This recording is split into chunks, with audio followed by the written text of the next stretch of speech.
ان الحمد للہ والصلاة والسلام علی نبیہ۔ سورہ آل عمران کی 99 نمبر آیت میں اہل کتاب کو مخاطب کر کے 3 باتیں ارشاد فرمائی گئی ہیں، اور پھر آج کے اس درس کے اختتام پر ہم اس آیت سے جو مسلمان کو سبق سیکھنے چاہیے ان کا بھی تذکرہ کریں گے۔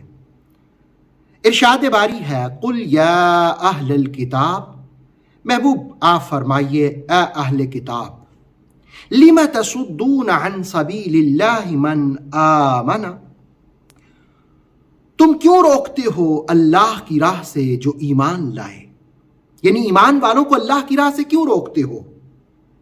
دوسری بات، تبغونہا عوجا، تم ان کی راہ کو ٹیڑھا کرنا چاہتے ہو، وانتم شہداء، حالانکہ تم خود گواہ ہو، وما اللہ بغافل عما تعملون، اور اللہ تعالیٰ بے خبر نہیں جو بھی تم کرتے ہو۔ سورہ آل عمران کی اس آیت میں اہل کتاب کے لیے ایک تعزیانہ ہے۔ اہل کتاب کو مخاطب کر کے 3 باتیں ارشاد فرمائیں، جس میں سب سے زیادہ زور اس بات پر ہے کہ راہ راست سے روکنے کی منصوبہ بندی یہ قابل مذمت عمل ہے۔ اللہ کے راستے کی معرفت ختم نہیں ہونی چاہیے۔ تفسیر البسیط کے حوالے سے تفسیر تبصرہ میں ہے کہ سبیل اللہ سے مراد اسلام ہے، تو کہا کہ تم اسلام کی راہ سے کیوں روکتے ہو ایمان والوں کو؟ اس سے تمہارا مقصد یہ ہے کہ تبغونہا عوجا، تم ان کا راستہ ٹیڑھا کر دو، شکوک و شبہات پیدا کر دو۔ وانتم شہداء، قرآن نے تیسری بات ان کے سامنے حقیقت رکھی کہ تم خود اس بات کے گواہ ہو۔ شہداء، اس بات کے گواہ ہو، اس کا پہلا معنی حضرت ابن عباس رضی اللہ تعالیٰ عنہما فرماتے ہیں کہ تم اس بات پر گواہ ہو کہ تورات میں لکھا ہے کہ اللہ کے نزدیک اسلام ہی دین ہے، اور اللہ اسلام کے علاوہ کسی دین کو قبول نہیں کرے گا۔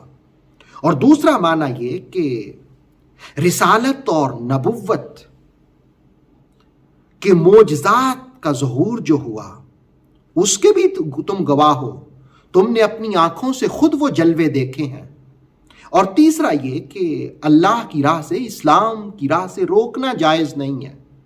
اور چوتھی چیز یہ کہ جس وقت تم خود ایک دینی دائرے میں ہو، اور دینی دائرے میں ہوتے ہوئے تم خود جانتے ہو، تم نے اپنی کتاب میں پڑھا ہے کہ رسول کریم علیہ السلام برحق ہیں، اسلام سچا دین ہے، تو پھر لوگوں کو کیوں خراب کرتے ہو؟ ان کے دل دماغ میں کیوں شکوک و شبہات پیدا کرتے ہو؟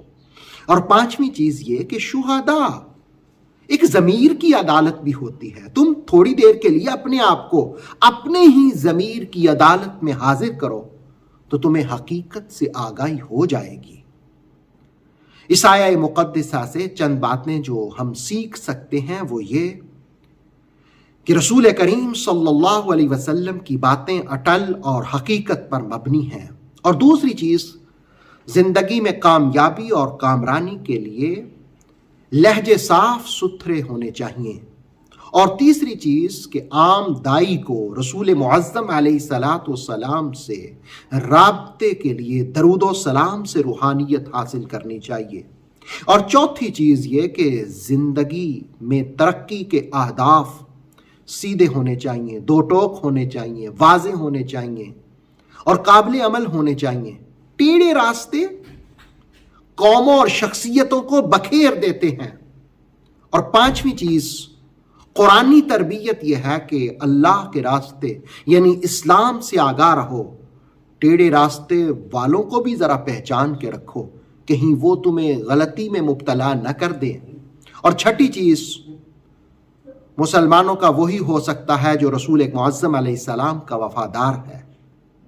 اور ساتویں چیز کہ اللہ کی سنت، اللہ کے طریقے کے مطابق اپنی زندگی بسر کرو۔ اللہ رب العالمین ان باتوں پر عمل کی توفیق عطا فرمائے۔